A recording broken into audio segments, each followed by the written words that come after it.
Good morning. നമ്മൾ discuss ചെയ്യാൻ പോകുന്നത് trigonometric ratios of standard angles എന്ന് പറയുന്ന തേർഡ് സെഷനാണ് കേട്ടോ. മൂന്നാമത്തെ സെഷനാണ് ട്രിഗ്നോമെട്രിയിലുള്ള. ഇതെന്താണെന്ന് വെച്ചാൽ ഇവിടെ നമ്മൾ കുറച്ച് സ്റ്റാൻഡേർഡ് ആംഗിൾസ് ഉണ്ട്. 0 degree, 30 degree, 45 degree, 60 degree, 90 degree, ഇനിയുണ്ട് 180, 270, 360 അങ്ങനെ പോകും. അപ്പോൾ നമ്മൾ ഏറ്റവും ചെറിയ ഒരു 6 ആംഗിൾസിന് നമ്മൾ ട്രിഗ്നോമെട്രിക് റേഷ്യോസ് പറയാൻ പോവുകയാണ്. അതായത് നമുക്കിവിടെ ഈ പറഞ്ഞിട്ടുള്ള സ്റ്റാൻഡേർഡ് ആംഗിൾസ് ആയിട്ടുള്ള 0, 30, 45, 60, 90 ഡിഗ്രി ഇതിനൊക്കെ കുറച്ച് വാല്യൂസ് ഉണ്ട്. അതായത് sin 30 എന്ന് പറയുന്നത് 1/2 ആണ്. sin 45 എന്ന് പറയുന്നത് ഇപ്പോൾ sin 30 is equal to 1/2 ആണ്. sin 45 is equal to 1/√2 ആണ്. ഇത് ഇതേപോലെ പഠിച്ചാൽ നമുക്ക് മുന്നോട്ടേക്ക് എന്ത് ചെയ്യാൻ പറ്റുള്ളൂ, പ്രോബ്ലംസ് ചെയ്യാൻ പറ്റുള്ളൂ. അപ്പോൾ sin 60 എന്ന് പറയുന്നത് √3/2 ആണ്. ഇതൊക്കെ സ്റ്റാൻഡേർഡ് ആംഗിൾസിൻ്റെ വാല്യൂസാണ്. sin 90 എന്ന് പറയുന്നത് 1 ആണ്. ഇത് സൈനിൻ്റെ കേസാണ്. അതേപോലെ കോസ് ടാൻ. ഇപ്പോൾ ശ്രദ്ധിക്കാം, ടാൻ്റെ കേസിൽ tan 0 0 ആണ്, tan 30 1/√3 ആണ്, tan 45 1 ആണ്, tan 60 √3 ആണ്, tan 90 ഇൻഫിനിറ്റി ആണ്. ഇത് ഇതുവരെ ഡിഫൈൻഡ് അല്ല, അതുകൊണ്ടാണ് അവിടെ ഒരു ഇൻഫിനിറ്റി എന്നുള്ള വേർഡ് വന്നിട്ടുള്ളത്. ഓക്കെ, ഇനി ഇതിൽ വരുന്ന problem, valuate cos 30 into cos 60 ആണ്, 60 പ്ലസ് ഒരു sin 30 ഇൻറ്റു sin 60. ഇങ്ങനെ ഒരു ക്വസ്റ്റ്യൻ ആണെന്ന് വിചാരിച്ചോ. ഇങ്ങനെയുള്ള ക്വസ്റ്റ്യൻസ് ആണ് ഈ ഒരു ഭാഗത്തുനിന്ന് വരിക. അതായത് ഈ സ്റ്റാൻഡേർഡ് ആംഗിൾസിൻ്റെ റിസൾട്ട് യൂസ് ചെയ്തുകൊണ്ട് ഇങ്ങനെയുള്ള ഓരോ എക്സ്പ്രഷൻസ് എങ്ങനെ കണ്ടുപിടിക്കാമെന്നുള്ളതാണ്.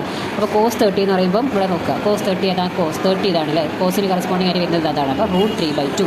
അപ്പോൾ cos 30ക്ക് പകരം നമുക്ക് √3/2 എഴുതാം. ഇൻറ്റു cos 60, കോസ് ഇതാണ്, cos 60 എന്ന് പറയുമ്പോൾ 1/2 എന്താ വരുന്നത്, 1/2. അതേപോലെ പ്ലസ് sin 30 എന്ന് പറയുമ്പം sin 30 എന്താ, sin 30 എന്താ വരിക, അഗെയിൻ 1/2 ആണ്. sin 60 എന്ന് പറയുമ്പം sin 60 എന്ന് പറയുമ്പോൾ √3/2. ഇനി നമുക്കിതിനെ ആഡ് ചെയ്യാം.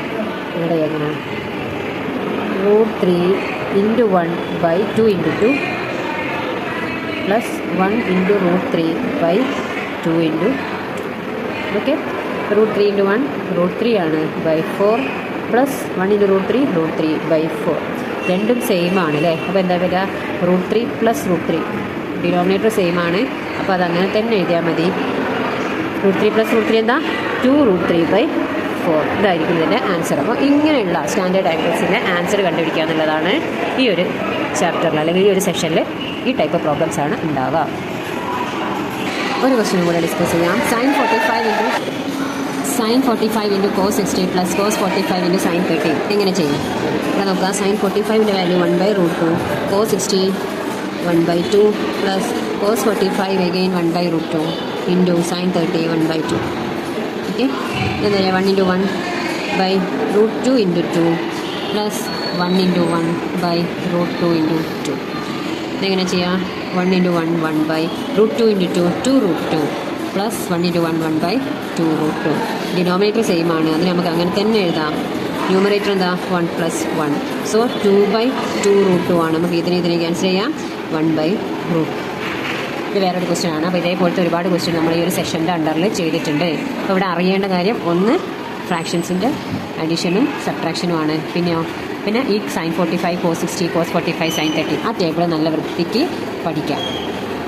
ഓക്കെ, അപ്പോൾ ഈ ഒരു സെഷനോടുകൂടി ഈ ടേബിൾ നല്ല ഭംഗിയായിട്ട് പഠിച്ചു വെക്കുക. അങ്ങനെയാണെങ്കിൽ നമുക്ക് ഇത് മുന്നോട്ടുള്ള സെഷനിലും യൂസ്ഫുൾ ആയിരിക്കും. അപ്പോൾ ഇത് നിർബന്ധമായിട്ടും പഠിക്കുക, ഈ വാല്യൂസ് പഠിക്കാം.